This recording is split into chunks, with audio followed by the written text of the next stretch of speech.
Right, the Packers and Falcons also going to face off on Sunday, the NFC Championship game. The legend of Aaron Rodgers continues to grow as he drew up that street ball type of freelance play that we saw. He was asked about that. Take a listen to what he had to say. I love him. What do you love about it? It's like growing up in the street. You know, you're playing as Joe Montana and Steve Young, throwing to John Taylor and Jerry Rice and Brent Jones, and making it up as you go, and trusting those guys are, going to be on the same page. The beauty is that it's never out and out street ball. It's rooted in concepts that we know when we run. It's just a matter of understanding situations. When guys respond that way and get in the exact spot they need to be, whether it's Lane getting out there where he needs to be or whether it's Jared getting his spot. Those are incredibly heady plays that you hope happen the way they happen.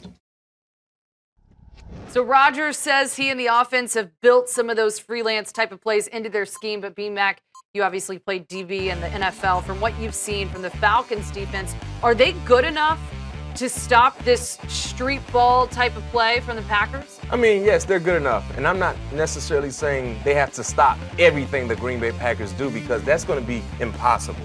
But they need to be able to come up with timely stops in situational ball, third down opportunities, red zone opportunities. That's how you advance to the Super Bowl. Aaron Rodgers, we know about how well he's been able to play, especially on the road. The success he's had in the Georgia Dome, has never thrown an interception in 4 games of play there in Atlanta. But if you want to have timely stops, you have to be attentive and be on point. Pay attention to the little things. So you look at what the Green Bay Packers currently have going on with all the injuries to key players, especially at the wide receiver position. We don't know what the status of Jordy Nelson will be. What about Devontae Adams? If he plays, how healthy will he be to be effective? That can go hand in hand with the success of Aaron Rodgers and this Green Bay Packer offense, and can put this matchup to be more favorable for the Atlanta Falcons, being that they're playing at home with a lot of high emotions. The atmosphere is going to be crazy.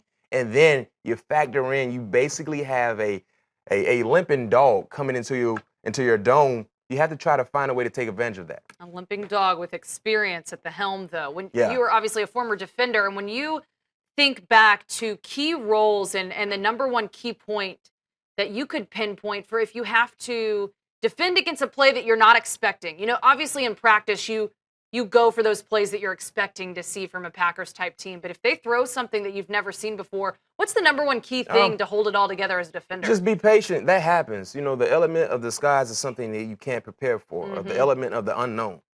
So you try to prepare for everything, but you're going to see plays that you haven't prepared.